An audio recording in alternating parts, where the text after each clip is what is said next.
देखिए यार, मैं देश दुनिया में ट्रैवल करता रहता हूँ। वर्ल्ड ट्रैवल करना मेरा खुद का ड्रीम है, मेरा शौक है और मैं अलग-अलग कंट्रीज़ में घूमता रहता हूँ। आज की इस वीडियो में मैं भाई साहब आपके एक चहेते सवाल का जवाब देने वाला हूँ, जो हर किसी के दिमाग में होता है जब वो इंटरनेशनल ट्रिप का फर्स्ट प्लान बना रहा होता है कि यार इंडिया में अगर मैं रहता हूँ तो भैया कौन-सी ऐसी पहली कंट्री है जहाँ मुझे घूमने जाना चाहिए सबसे पहले। आज की इस वीडियो में हम इसी पे बात करेंगे। मैं कुछ कंट्रीज़ बताऊँगा, वहाँ पे आपको सबसे पहले ट्रैवल करना चाहिए और क्यों करना चाहिए वो भी बताने वाला हूँ। वीडियो पसंद ज़रूर आएगी, आपको लाइक कर देना है, चैनल को सब्सक्राइब करके रखो क्योंकि यहाँ पे हम ट्रैवल को बहुत ईज़ी बनाने की कोशिश कर रहे हैं।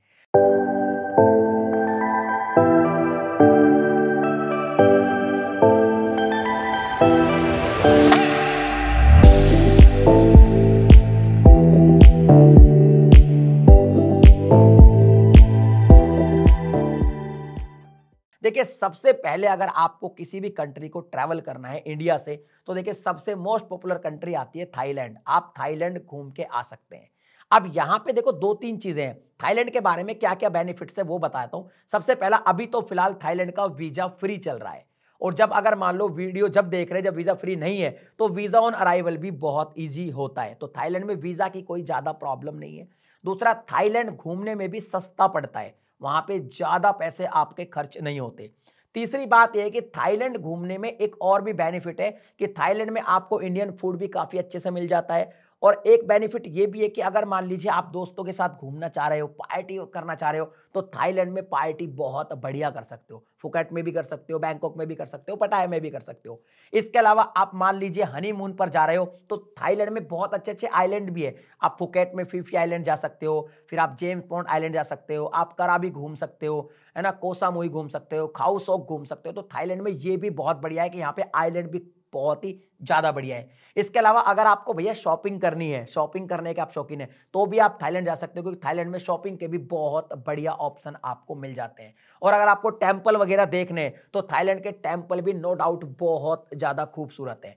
तो पहली जो कंट्री है, वैसे भी मोस्टली इंडियंस की थाईलैंड ही रहती है, तो मैं भी इस वीडियो में थाईलैंड ही आपको पहले रिकमेंड कर रहा हूं। अब अगर आप मान लीजिए थाईलैंड नहीं जाना चाहते, तो पहली कंट्री आपकी मलेशिया भी हो सकती है क्योंकि मलेशिया जो कंट्री है, मैं 2 बार गया हूं, इसमें भी आपको बहुत सही बेनिफिट मिलते हैं। पहली बात, अभी तो वीजा फ्री है, तो बहुत बढ़िया है और अगर जब वीजा फ्री नहीं होगी तभी भी इसका ई वीजा बहुत ईजी होता है। मलेशिया भी आपको देखिए 2 चीज़ें हैं, मलेशिया में एक है कुआलालंपुर जो मलेशिया की जो है कैपिटल है, आप वहाँ पे लैंड करेंगे, वो थोड़ा-सा महँगा तो नहीं है, पर हाँ आपको रीज़नेबल प्राइस पे मिल जाएगी चीज़ें। मलेशिया में बहुत अच्छे-अच्छे एयरबीएनबी आपको काफ़ी सस्ते रेट में मिल जाते हैं, जहाँ पे आप स्टे कर सकते हैं। इसके अलावा मलेशिया काफ़ी फ्रेंडली आपको लगेगा। मलेशिया के अंदर भी सब कुछ है, अगर आप आइलैंड वगैरह घूमना चाहते हैं, तो आप मलेशिया में एक आइलैंड है लंकावी, वहाँ पे आप जा सकते हैं फ्लाइट लेके या फेरी के थ्रू जा सकते हैं और लंकावी एक ड्यूटी फ्री आइलैंड है और बहुत सस्ता है। यहाँ पे जो प्राइजेज़ है वो काफ़ी सस्ती मिल जाती है, तो आप लंकावी घूम सकते हैं। अगर आप हनीमून के लिए जा रहे हैं तो भी मलेशिया बहुत बढ़िया है क्योंकि कुआलालंपुर में आप सिटी लाइफ देख सकते हैं और वैसे भी वर्ल्ड की जो दूसरे नंबर की सबसे टॉलेस्ट बिल्डिंग है मेड्रा का टावर, वो भी आपको मलेशिया में मिलेगा। सबसे ऊंचा जो ट्विन टावर है, पेट्रोनस ट्विन टावर, वो भी आपको मलेशिया में देखने को मिलेगा और मलेशिया की वाइब भी आपको काफ़ी अच्छी लगेगी। आपका ज़्यादा पैसा भी खर्च नहीं होगा और अगर आप लंकावी जाते हैं तो आप आइलैंड देख सकते हैं, बहुत खूबसूरत है लंकावी, सस्ता बहुत पड़ता है। इसके अलावा आप सैमपोरा जा सकते हैं, आप पिनांग जा सकते हैं और अगर आपको टेम्पल वगैरह देखने हैं तो बाटू केव्स है वहाँ पे, कार्तिकेय जी की बहुत बड़ी मूर्ति है और वहाँ भी आप जो है जा सकते हैं, वो भी एक दिन का आपका प्लान बन सकता है। अगर आपको कुछ एडवेंचर करना है तो आप गेंटिंग आइलैंड भी जा सकते हैं। तो मलेशिया कंट्री भी पहली बार जाने के लिए बहुत ही बढ़िया ऑप्शन है। बात करते हैं भाई साहब तीसरी कंट्री की। अगर आप इन दोनों में भी नहीं जाना चाहते, तो आपको थोड़ा-सा दूर पड़ेगा, हल्का-सा दूर पड़ेगा, लेकिन आप बाली को कंसीडर कर सकते हैं। बाली जो कंट्री है वो भी काफ़ी बढ़िया है, उबुद बहुत ही बढ़िया है और इसके अलावा बाली में कुटा बहुत ही बढ़िया है। अब बाली किन लोगों को जाना चाहिए? देखिए, अगर आप हनीमून कपल है या अपने पार्टनर के साथ जाना चाहते हैं, तो बाली बहुत ही खूबसूरत है क्योंकि बाली एक तो ग्रीनरी बहुत अच्छी मिलेगी, बहुत अच्छे-अच्छे राइस फील्ड वहाँ पे देखने को मिलते हैं। इसके अलावा वहाँ वीज़ा ऑन अराइवल है और वीज़ा आपको ईज़ी मिल जाता है। हाँ, फ्लाइट में ये हो सकता है कि आप जो डायरेक्ट फ्लाइट लेंगे, अभी विस्तारा की इंडिया से चल रही है, थोड़ी महँगी पड़ेगी, तो आप वाया-वाया करके जाएँगे तो आपको सस्ती पड़ेगी। मोस्टली जो वाया करके जाते हैं, वो सस्ती पड़ती है। इसके अलावा बाली के अंदर आपको स्कूटर रेंटल पे मिल जाता है, आप वहाँ पे स्कूटर पे ईज़िली घूम सकते हैं। वहाँ की जो प्रॉपर्टीज़ है वो काफ़ी सस्ती है, स्टे काफ़ी सस्ता है, आप सस्ते में बहुत बढ़िया-बढ़िया स्टे वहाँ पे बुक कर सकते हैं बुकिंग.com से। इसके अलावा आपको वीज़ा की कोई ज़्यादा इश्यू है नहीं क्योंकि वीज़ा ऑन अराइवल है, ईज़िली मिल जाता है। और इसके अलावा बाली सस्ता भी पड़ता है क्योंकि भाई साहब वहाँ की जो करेंसी है वो इंडिया से काफ़ी नीचे है। तो ये भी एक आपको बेनिफिट मिलेगा। लेकिन अब बाली के अंदर 1-2 प्रॉब्लम है, उसके बारे में मैं आपको बता देता हूँ। एक तो बाली में गर्मी बहुत ज़्यादा पड़ती है क्योंकि वहाँ की जो धूप है ना वो जलाने वाली होती है। तो अपना भैया सनबर्न का आपको सनबर्न नहीं होता है वहाँ पे एक्चुअली, तो उसका थोड़ा ध्यान रखना पड़ेगा। आप कपड़े उस तरह से पहन के जाएँ, अपने अच्छे सनस्क्रीन्स लेके जाएँ। वो दूसरा बाली के अंदर बार्गेनिंग बहुत होती है। अगर आप शॉपिंग करेंगे तो आपको बार्गेन बहुत करना पड़ेगा। तो ये ध्यान रखें कि आपको अगर मान लो किसी ने किसी चीज़ के अगर इंडियन करेंसी में देखा जाए ₹100 माँगे हैं और आप कोई शॉपिंग कर रहे हैं तो आप उसके 30-40 रुपए ही दीजिए। वहाँ पे 2.5 से 3 गुना की बार्गेनिंग हो जाती है। फूड के ऑप्शन की बात करें तो इंडियन फूड भी वहाँ पे ईज़िली मिल जाता है। तो आप बाली को भी कंसीडर कर सकते हैं। अगर आप पार्टनर हनीमून कपल्स के साथ हैं तो बहुत ही बढ़िया है और अगर आप दोस्तों के साथ भी जाते हैं तो वो भी जा सकते हैं। बट वहाँ पे मेरे हिसाब से मैं वहाँ पे गया हुआ हूँ तो पार्टनर के साथ जाना बहुत ही बढ़िया रहेगा। अब चलते हैं जी अगला ऑप्शन, अगर आप इनमें भी नहीं जाना चाहते तो आपकी कंट्री हो सकती है तो दुबई हो सकती है तो श्रीलंका हो सकती है।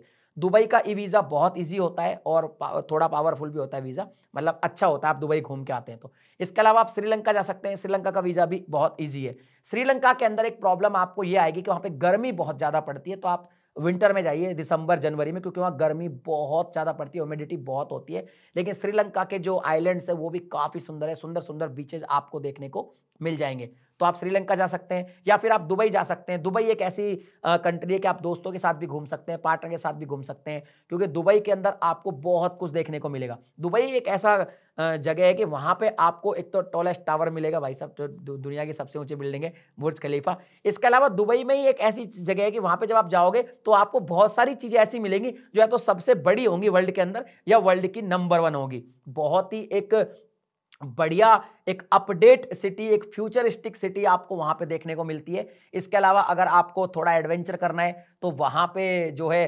सफारी भी होती है, वहाँ पे डेज़र्ट सफारी होती है, वो भी आप कर सकते हैं। उसके बाद आप अबू धाबी जा सकते हैं, वहाँ पे जो है एक फरारी म्यूज़ियम है, वो भी आप एन्जॉय कर सकते हैं। ग्लोबल विलेज वहाँ पे है दुबई में, वो भी आप अच्छा कर सकते हैं। दुबई में एक चीज़ और बता देता हूँ कि हाँ, थोड़ा-सा कॉस्टली ज़रूर पड़ेगा क्योंकि दुबई में जो भी कुछ एक्टिविटी करने की फीसेज़ है, वो थोड़ी-सी वहाँ पे थोड़ी-सी ज़्यादा है। थोड़ी-सी जो पैसा है आपको ज़्यादा खर्च करना पड़ेगा, बट आप दुबई भी जा सकते हैं। इसके अलावा भी अगर मान लो आप जाना चाहते हैं तो देखो दूर पड़ेगा आपको इंडिया से, लेकिन मॉरिशस भी आप कंसीडर कर सकते हैं क्योंकि यहाँ मॉरिशस में वीज़ा ऑन अराइवल है, वीज़ा फ्री है एक तरीके से, तो मॉरिशस में भी वीज़ा की कोई इश्यू नहीं है, आपको ईज़िली मिल जाएगा। इसके अलावा मॉरिशस का सबसे बड़ा प्रॉब्लम है दूर है, तो वो आपको फ्लाइट में थोड़ा-सा महँगा पड़ेगा, फ्लाइट थोड़ी महँगी पड़ेगी, वरना आप मॉरिशस जाइए और मॉरिशस आप अपने दोस्तों के साथ जा सकते हैं, पार्टनर के साथ जा सकते हैं, हनीमून पर भी जा सकते हैं। मॉरिशस में आपको एक तरह से इंडिया की सी भी फ़ील आएगी क्योंकि वहाँ पे बहुत सारे जो है हिंदू लोग भी रहते हैं, मतलब इंडिया के की सी थोड़ी फ़ील आ जाएगी। खाना-पीना भी थोड़ा वैसा रहेगा।